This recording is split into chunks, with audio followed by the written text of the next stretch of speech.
And welcome back to America Can We Talk? And yes, we can. This is Debbie Georgatos, your host, and my leading lady joining me tonight is Chris Davis.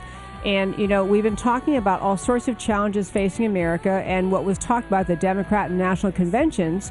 And what was notably not spoken about, hardly at all at the Democrat National Convention, except for the Mothers Movement part, was the ongoing racial tension in America and the astounding number of shootings of police officers. And so we just have a fabulous guest joining us at this hour. We have Heather MacDonald. I believe we have her online. Hi, Heather. Hi, Debbie. So glad you've joined us. I'm going to quickly tell our listeners, Heather MacDonald is just making the rounds nationally, talking about her new book, The War on Cops.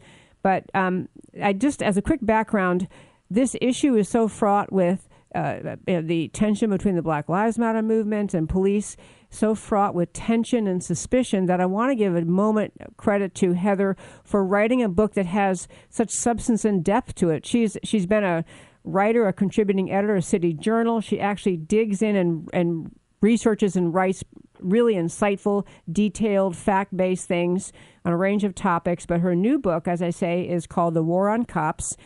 And it basically, Heather, the reason it's obviously getting so much attention is we've had a spate of shootings of police officers in this country, and it seems to be coming out of the Black Lives Matter movement effort to depict policemen as just being unfair and mistreating Black Americans. So, first of all, what did you start writing War on Cops before the Black Lives Matter movement started? Well, first of all, Debbie, thank you so much for having me on and such a accurate description of what I'm trying to say. And you're absolutely right. This spate of assassinations that is leading to about a 75% increase in felonious killings of cops this year is most definitely the outgrowth of the Black Lives Matter movement. It's just a more extreme version of the hatred that officers working in inner city areas are confronting now on a nearly daily basis whenever they get out of their squad cars to do an investigation or make an arrest. I started the research on this before looking at, for instance, the lies about the Stop, Question, and Frisk program in New York City, a trilogy of lawsuits against the NYPD falsely accusing them of racism. But certainly my spotting of the Ferguson effect and as which I've called what is going on now with these officers backing off of proactive policing and crime going up, above all in black cities, really was a sort of an anchor of this book, and following the horrible President Obama's contribution to the hatred of cops.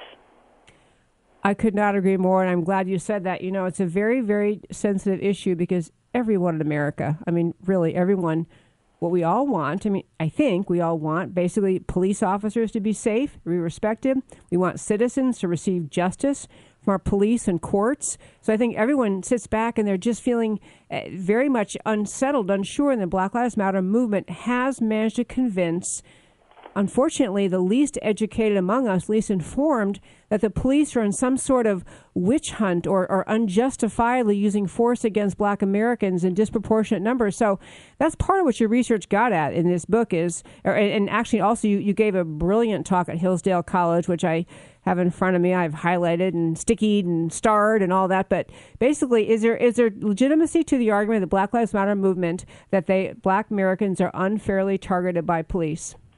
No, there's no legitimacy to that argument, Debbie. The police go where crime is. And as long as crime remains as racially disproportionate as it is, you're going to have officers more frequently deployed to minority neighborhoods, confronting armed and resisting suspects, and sometimes those encounters are going to result in officers' use of force. But it turns out that a higher percentage of white and Hispanic homicide victims are killed by police officers than black homicide victims. Fully 12% of all whites and Hispanics who die of homicide are killed by cops, compared to 4% of black homicide victims who are killed by cops.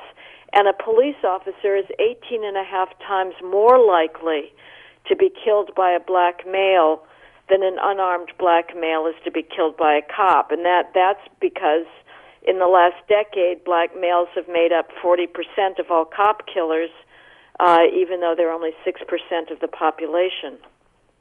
You know, these numbers, I love that you just read those. I've read your paper at your speech at Imprimis so many times. It's on Imprimis, your speech at Hillsdale, and quoted some of those stats myself. And it's hard for listeners to absorb a lot of numbers. So that was a great job, Heather, in just capturing a few of them. But this Black Lives Matter mantra has kind of taken hold. And I just feel and I want to have you explain why you say that the Black Lives Matter message has actually caused harm to the black communities. Why do you say that?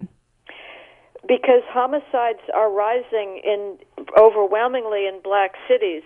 Last year, in 10 cities with large black populations, homicides rose anywhere from 54% in Washington, D.C. to 90% in Cleveland. And the overwhelming majority of victims in this current homicide surge are blacks, and they're being killed not by police officers, not by other whites, but other blacks. But the harm to the black community also results when officers back off of proactive policing, having been told by the president, the attorney general, the media, the university community that they're racist for policing in inner city neighborhoods. They also end up ignoring the heartfelt requests of law-abiding residents of high-crime neighborhoods who are desperate for the cops to try and restore order to the streets. You cannot go to a police community meeting in high-crime areas like Harlem or the South Bronx or South Central Los Angeles without hearing these upstanding bourgeois members of those communities begging cops to get the drug dealers off the corners, the kids who are colonizing their lobbies, smoking weed and selling weed, out so they can feel safe to walk the streets again. You know, I've talked about this issue, and I'm curious if you agree with this characterization. I think this issue has been exploited, I'm sorry to say, by many of the kind of race baiters in our society, but it seems like the whole issue that we are watching happen in the inner cities, it has obviously a racial component, but it's the law abiders versus the law breakers. That's really how it breaks down more, because it's not necessarily race, it's law abiders and law breakers. And then it's those who want to work for solutions to what challenges there may be, even including sometimes some unjustified police shootings, those who want solutions and those who want to exploit it for political gain. Is that accurate? Yeah, it's true. I mean, the elite establishment is committed to a narrative of black victimology. That establishment is also largely clueless about what inner city violence looks like, and the mindlessness of these drive-by shootings, the real breakdown of social controls, like above all families and fathers, and the levels of disorder on streets. I mean, I keep hearing from people, whether it's in Chicago or New York, about kids hanging out on street corners in the hundreds fighting, blocking traffic, beating up on younger kids, and the elites just turn their eyes away from that. And yes, there are some people in those communities who are saying parents have to take responsibility for their kids, but they are not the ones that get the attention of the media, because the media too is utterly wedded to the America as a racist oppressor narrative. You know, we have about 1 minute in this segment, and I'm so glad you can hang on through the break. Chris Davis is here. She's my co-host in the second hour roundtable. She has a quick question, and we'll see how much we can get out of the answer in the 1 minute we have left. But go ahead. Hi, Heather. I just wanted to ask you, we hear our president, we hear the Democratic Party talk about statistics that sound just the opposite of yours, that blacks are much more likely to be killed by cops than whites and Hispanics. Can you speak to where are they getting their figures? Well, what the president talks about, what he did most recently in his speech before the Dallas assassination and then after, is that blacks are more likely to be arrested by whites. Well, that's true, blacks commit homicide at 8 times the rate of whites and Hispanics combined. Oh, my gosh. What do you expect? It is true blacks make up 26% of all fatal police shootings. Now, that's larger than their and whites make up 50%. You would never know that given the media attention. You know, if the media ran with if people even bothered to take cell phone videos of police use of force, you'd think there was a white epidemic. You know what? Heather MacDonald, just a fabulous interview. She'll be back. Come back right after the break to keep on talking with Heather MacDonald, author of War on Cops. And hello again. This is Debbie Georgatos, America Can We Talk. We have a fabulous guest on the line with us tonight, Heather MacDonald, the author of The War on Cops. And Heather, we have a bunch of questions and only one segment. But before we do that, I want to give you a chance to tell our listeners where to get your book. And do you have a website that has some of this information on it? Well, they can get it at their local bookstores, I believe, Debbie, or Amazon. It was sold out for a while, and there was a long wait, but I think the publisher finally got himself together and got the books back out there. So do check. It should be out there, and I think the information is probably on Amazon. They can look me up at the Manhattan Institute website, but better to go to Amazon and get the book, in my view. I had meant to mention Heather MacDonald is the Thomas W. Smith Fellow at the Manhattan Institute, an extremely highly regarded organization. Just a feather in her cap that she's there, and she's just been recipient of many awards. She's a serious researcher, and honestly, the research is what leads to solutions instead of just fomenting anger. But Chris had one more. Go ahead. Heather, I attended the funeral for Officer Mike Smith here in Dallas, and it was a very moving service, and there was a police officer who spoke at the funeral, and he talked about and admonished the media to not just show the bad things that happen with police, but to show the good things that police do. And I wanted you, I know there was a bit mentioned about the media, but to just speak to what the media is doing in this situation with the police and Black Lives Matter. Well, the media is absolutely hypocritical. It's quite extraordinary.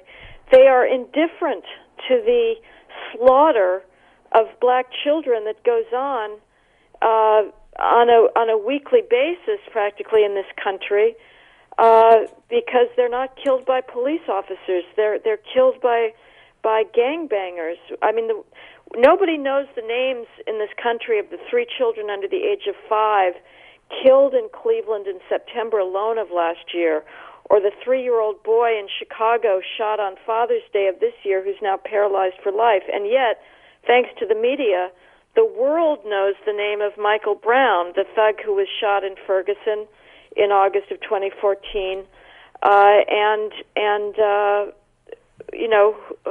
who that set off the Black Lives Matter movement. So the media is only interested in one side of the story, and as Debbie said, there have been some very bad cop shootings. The Laquan McDonald shooting in Chicago was really horrible tactics, and the department and mayoralty were at fault in not putting the correct story out sooner.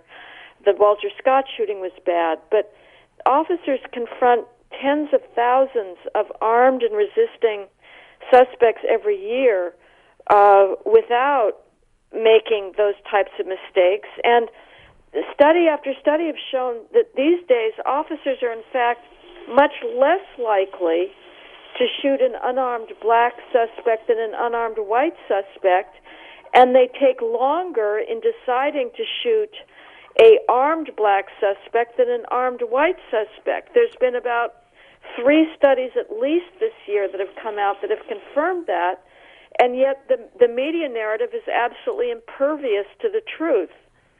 You know, that is just not, it's beyond just dishonest. That is such a disservice to America. Even the Michael Brown shooting you mentioned, we've been through this episode, or that particular incident, many times on this show, but the fact that the media, every time there's a chant, hands up, don't shoot, that they don't say, actually, that never happened. Yeah. I mean, I'm amazed. I'm amazed. The New York Times continues to list Michael Brown first in the list of martyrs to police brutality.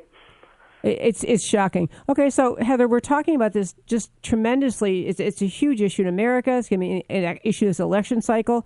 So, are you aware of whether or not the police departments are making a shift in the way law enforcement officers are trained? I mean, they're trying to do things like train them to how to deal with racial tension, or and to deal with avoiding being ambushed. I would think this whole Black Lives Matter thing has caused a shift in training. Do you know if that's true? Well, unfortunately, what's being advocated by the Obama Justice Department and by Hillary Clinton is the biggest waste of money in the world, which is implicit bias training. I attended one of those for Train the Trainers in Chesterfield, Missouri, outside of St. Louis. It's complete nonsense, and what they should be doing is more tactical training. Officers are desperate for more training in how to make those excruciating split-second shoot-don't-shoot decisions. But instead, thanks to the Obama Justice Department, that precious training dollars are being spent on something that is completely wrong because, again, as studies show, officers are less likely to shoot unarmed blacks than unarmed whites. There's bias does not come into this question at all. So, there's some push to have more de-escalation training. That's fine as long as it doesn't put officers' lives at risk. And I'll say the other thing that officers need constant training in is just simple courtesy and respect. Too often officers developed a hardened, coarse and impolite attitude, and that doesn't help matters on the street at all. Absolutely. I don't know if you could even know about this. I'm just curious because this is another point some Black Lives Matter people allude to. In fact, one of the women I think who spoke at the DNC convention, there's this not even know if it's true. I'm curious if you know. Are there statistics about deaths of black men being out of line with respect while they're in police custody? And statistically higher than it should be. Do you know anything along those lines? All of those claims do not take into account suspect behavior. You have to look at what suspects do. Are they resisting arrest? The Justice Department decades ago found that the biggest predictor of officer behavior is civilian behavior, and if somebody is resisting, an officer is going to escalate his own level of force. And given the current climate today, it is going to make blacks' level of resisting arrest, which was already high, even higher because police legitimacy has been just completely undercut and people are being filled with hatred towards cops. I'm so glad you said all of that. I just think we have to, I listen to these things and I think it makes everyone around the country just, as I say, they want to feel like civilians are treated fairly. They want to feel like police are not targets, that they're safe, that they're respected. So given where we are, what is the solution? How do we move forward as a society to get past this seeming impasse and kind of alternative views of reality being held by the police versus Black Lives Matter folks? Well, I think that the source of the lies is the blanket prohibition that's been put on any discussion of black crime for the last 20, 30 years. As long as the public remains as ignorant as it is about those disparities, as I say, an 8 times greater level of homicides by blacks compared to whites and Hispanics combined, and if you remove Hispanics from that equation, you get about an 11 to 12 times homicide disparity, and that's true for other types of violent crime as well. As long as the public doesn't know that, they're going to look at police activity and see arrest and stop disparities and come to the conclusion that the police are racist. So I think the solution is an honest discussion about inner city crime. I love that idea, and actually that leads to the point which isn't probably within what you normally speak about, but we've talked about in the show, is that you're going to have problems in communities where there is whatever the percentage is now, 72% of children are born in a household with a single parent.